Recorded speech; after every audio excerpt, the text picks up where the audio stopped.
After 5 years of fertility treatments that left my body aching, in ways I still cannot fully describe, my husband walked into our Yorkville condo, dropped a courier envelope on the kitchen counter, and told me to be out by Friday. He did not sit down. He did not look at me. The clinic confirmed it, he said, straightening his cufflinks in the hallway mirror. You cannot give me a family. I am not going to keep waiting for something that is never going to happen.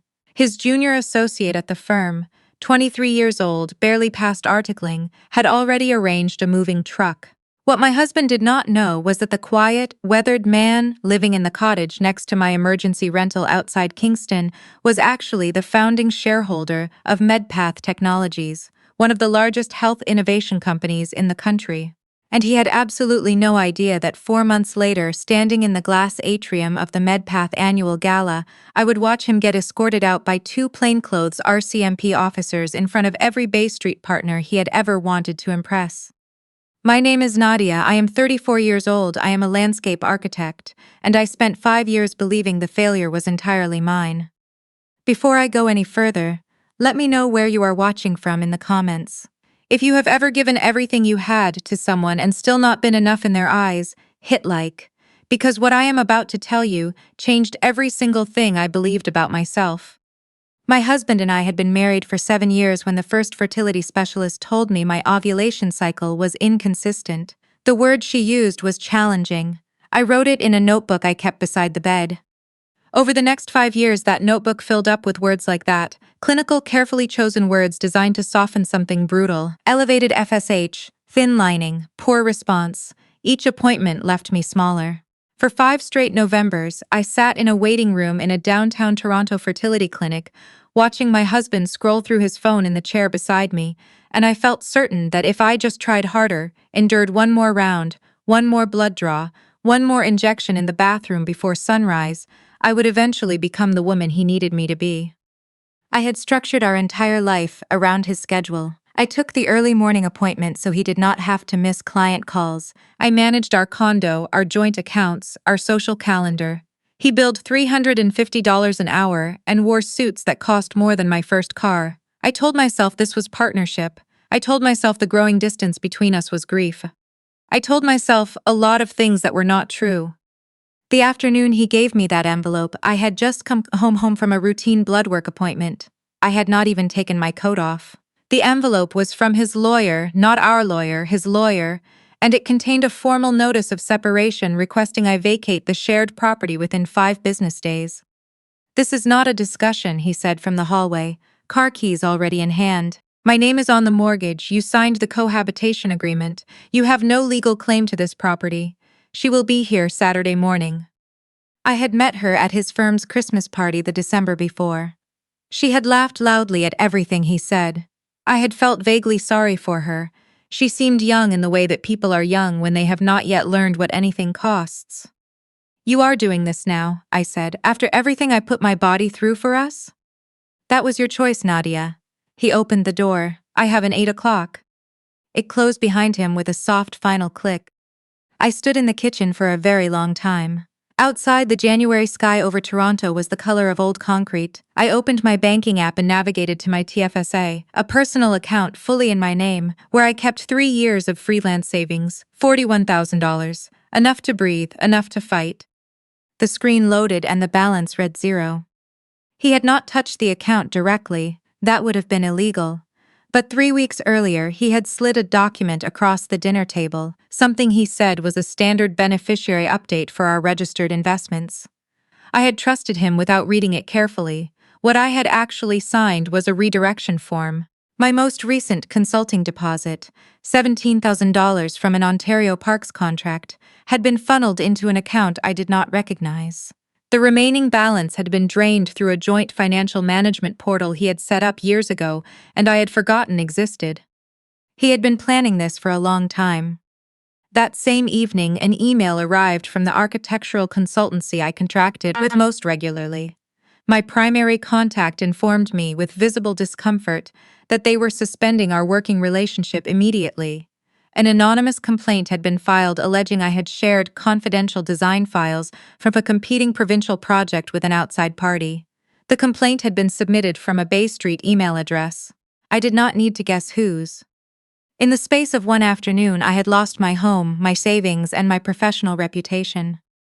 I called my husband's younger brother from the parking lot of a Shoppers Drug Mart on Bloor Street, sitting in my car with the heat running. He was the only person in that entire family I had ever genuinely trusted. When I told him what had happened, the silence on his end lasted long enough that I thought the call had dropped. "Don't go anywhere he knows about," he said quietly. "Don't use the joint credit card for anything, and Nadia, check the outside left pocket of your laptop bag." There was an envelope, $4,000 in cash. A handwritten note. He gave me this to hold. He called it a rainy day fund. "This is yours. I am so sorry I did not see it sooner. Get somewhere safe." I drove east on the 401 until the Toronto skyline disappeared. A friend from university owned a winterized cottage on the Rideau near Kingston. She let me have it for the month for almost nothing and asked no questions. I pulled into the snow-covered driveway just after 11 at night, shaking from cold and something too enormous to name. The cottage next door had lights on. My neighbor appeared to be in his early 40s, tall, with the kind of quiet stillness that comes from years of watching rather than speaking. He drove a plain dark pickup. He brought firewood in the mornings. He did not intrude. I assumed he was a retired trades worker or a hunter. I was not paying much attention to anyone. On my third night, the pipes in my cottage froze and burst. He heard the noise and knocked at midnight. By the time he had the water shut off and a space heater running, I had started crying in a way I had not allowed myself to since the parking lot on Bloor. Not from the pipes. He did not say anything unnecessary. He made tea. He set a bowl of leftover stew in front of me and sat across the kitchen table and waited.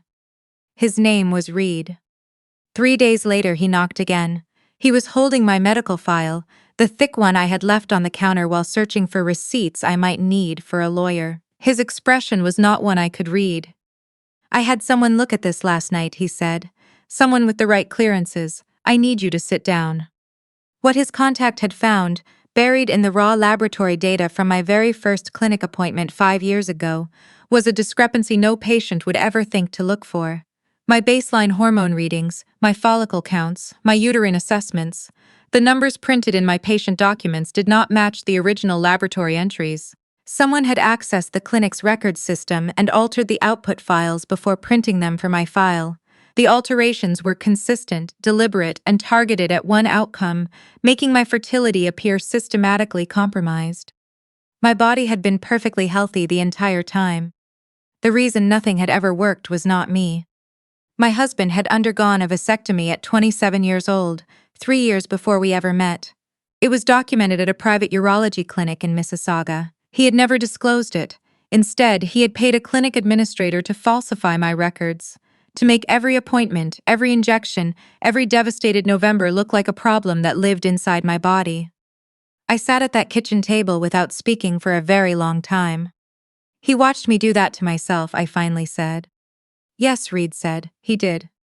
I asked Reed how his contact had accessed encrypted clinic records overnight. He was quiet for a moment, then he told me. MedPath Technologies, the company his father had founded and he had inherited as majority shareholder, held a significant ownership stake in the clinic's parent company. The records were, in a technical sense, his company's records to review. He had stepped away from the MedPath board after his father died, taken a leave that had quietly stretched into 2 years in a rented cottage outside Kingston. The boardroom politics had started to feel like a different kind of violence. In his absence, a faction of investors was pushing to sell MedPath's diagnostic division, his father's proudest legacy, to a private equity group in Calgary that intended to dismantle it for parts. To retake voting control of the board, he needed to trigger a shareholder stability clause his father had written into the company charter. The clause required the majority shareholder to demonstrate what his father had called settled permanence. It was old-fashioned and legally airtight. He needed a wife. He told me directly, without softening it, and he told me what he was offering in return. MedPath's own reproductive research clinics, the best specialists in the country, technology not available through standard provincial coverage, a legal team that could dismantle my husband's career piece by piece, and every falsified record, every fraudulent transaction, every document he had used to erase my life, laid in front of people who had the authority to act on it. I thought about 5 Novembers in a row. I thought about the notebook beside my bed. Yes, I said. We married at a Kingston courthouse 6 weeks after my divorce was finalized. Reed's legal team had ensured the process moved with appropriate efficiency. I wore a dark green wool dress from a second-hand shop in town. He wore a navy blazer. The magistrate shook our hands, and that was that. The asset mediation with my ex-husband took place on a Tuesday in February. He arrived with 2 lawyers and an expression of complete contempt. He had brought his mother, a woman who had spent 7 years reminding me, in careful passive tones, that her son deserved someone capable of giving him a family. They offered me $4,500 and a signed acknowledgement that I had no claim to any marital asset.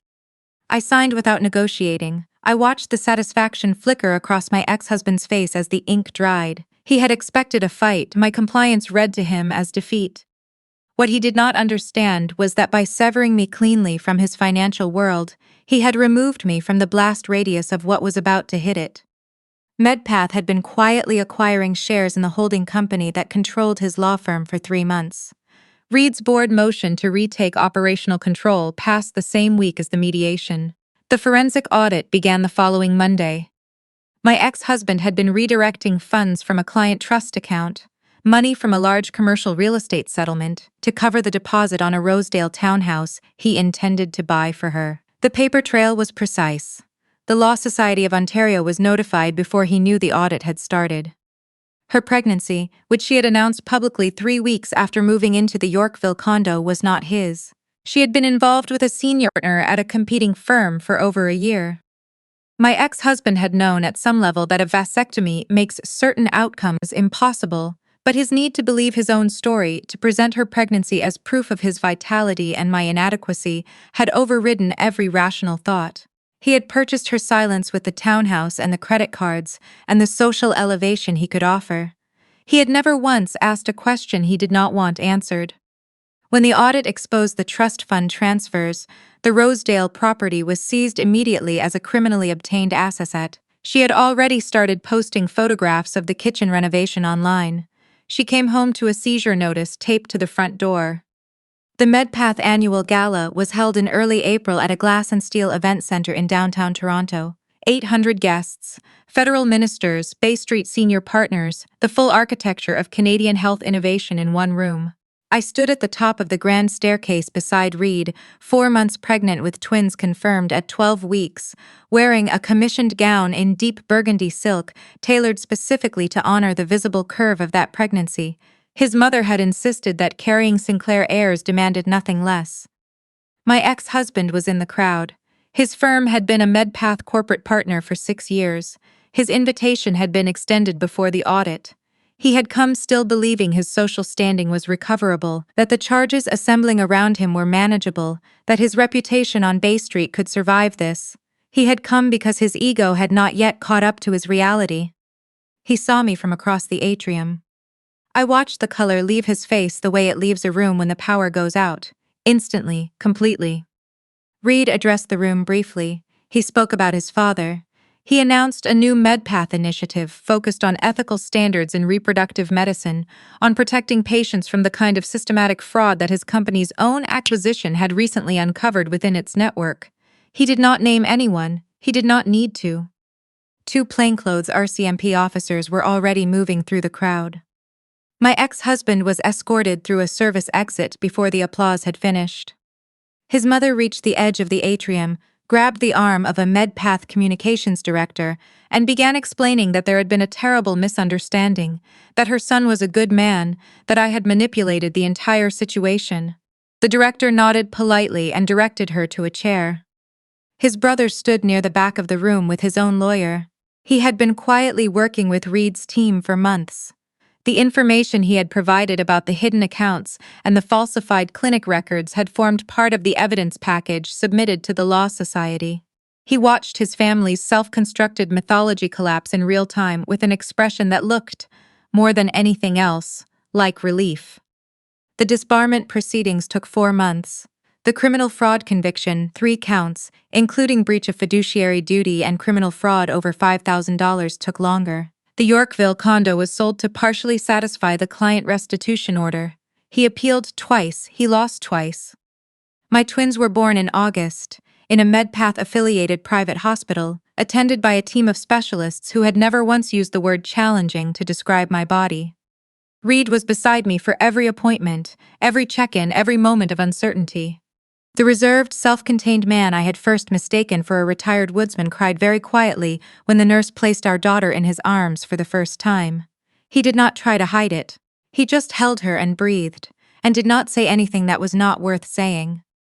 There is a version of this story that ends in a parking lot on Bloor Street, zero in every account, a fabricated complaint, a woman sitting in a cold car trying to understand what she had done wrong. He built that version deliberately. He spent years making sure I believed it. But the truest thing I know now is that he could only erase the version of me who had not yet found out who she was. And she was always going to find out.